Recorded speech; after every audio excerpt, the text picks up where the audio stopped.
स्वागत है आप सभी का अपने YouTube channel the vision science hub पे।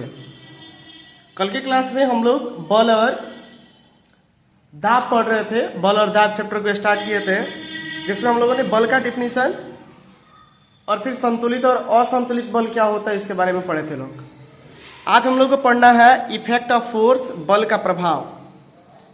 तो बल लगा के हम किसी वस्तु को गतिशील कर सकते हैं। जैसे मान लीजिए कि बॉल रखा हुआ है, यदि बॉल पे अगर हम फोर्स लगाएं तो बॉल जो है गतिशील हो जाएगा।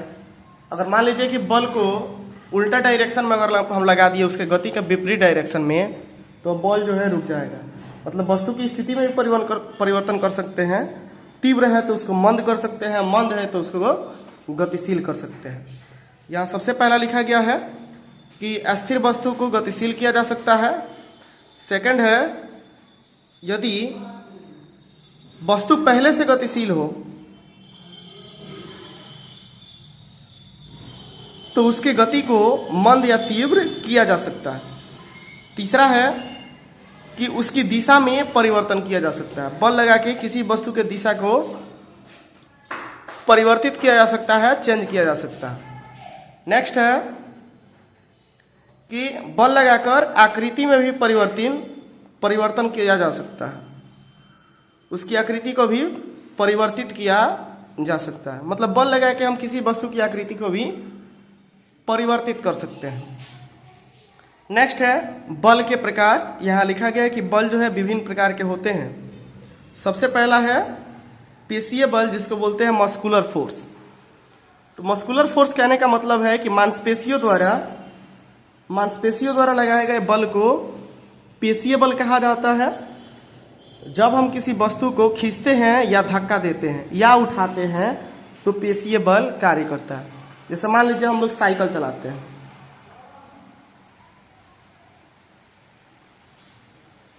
तो जब हम लोग साइकिल चलाना तो उसमें मेरा पेशी काम करेगा, इसलिए यहाँ पे जो बल लगेगा उसको बोलेंगे पेशीय बल। तो मांसपेशियों द्वारा लगाए गए बल को पेशीय बल कहा जाता है। जब हम किसी वस्तु को खींचते हैं या धक्का देते हैं या उठाते हैं तो उसमें पेशीय बल कार्य करता है। नेक्स्ट है घर्षण बल, फ्रिक्शन फोर्स। फ्रिक्शन फोर्स कहने का मतलब है कि जब एक वस्तु को दूसरे वस्तु के स्पर्श में चलती है या जब एक वस्तु दूसरे वस्तु के संपर्क में चलती है या चलना चाहती है तो उसके गति के विपरीत दिशा में जो अवरोध उत्पन्न होता है, जो बाधा उत्पन्न होता है, जो रिलक्टेंस उत्पन्न होता है, उसी को बोलते हैं घर्षण बल। जैसे हम लोग भी अगर सड़क पे चल रहे हैं, अगर हम लोग ठीक से चल पा रहे हैं तो उसमें सबसे बड़ी भूमिका होती है घर्षण बल की। अगर घर्षण बल न रहे तो हम लोग जो है चल नहीं पाएंगे, हम लोग फिसल के गिर जाएंगे। गाड़ी वगैरह में जो है उसके टायर में गोटी बनाया जाता है, क्योंकि घर्षण बल लगे। जब तक घर्षण बल लगेगा तो हम लोग जो है ठीक से चल पाएंगे। घर्षण बल नहीं लगेगा तो हम लोग का पैर जो है फिसल जाएगा और हम लोग गिर जाएंगे। तो यहाँ लिखा गया है कि जब एक वस्तु दूसरे वस्तु के संपर्क में स्पर्श में चलती है या चलना चाहती है तो उसकी गति के विपरीत दिशा में जो अवरोध उत्पन्न होता है उसको बोलते हैं घर्षण बल। घर्षण बल खुरदरेपन सतह पर ज़्यादा लागू होता है और फिर समतल सतह पर कम लागू होता है। यहाँ लिखा है कि घर्षण बल खुरदरेपन सतह पर ज़्यादा लागू होता है। अब इसके बाद से हम लोग को पढ़ना है बलों का वर्गीकरण, क्लासिफिकेशन ऑफ फोर्स। तो वस्तु पर आरोपित होने वाले बलों को मुख्यतः दो भाग में बांटा गया है। सबसे पहला है संपर्क बल, इसी को बोलते हैं स्पर्श बल और इसी को इंग्लिश में बोलते हैं कॉन्टैक्ट फोर्स। तो और दूसरा होता है असंपर्क बल, जिसको बोलते हैं नॉन कॉन्टैक्ट फोर्स।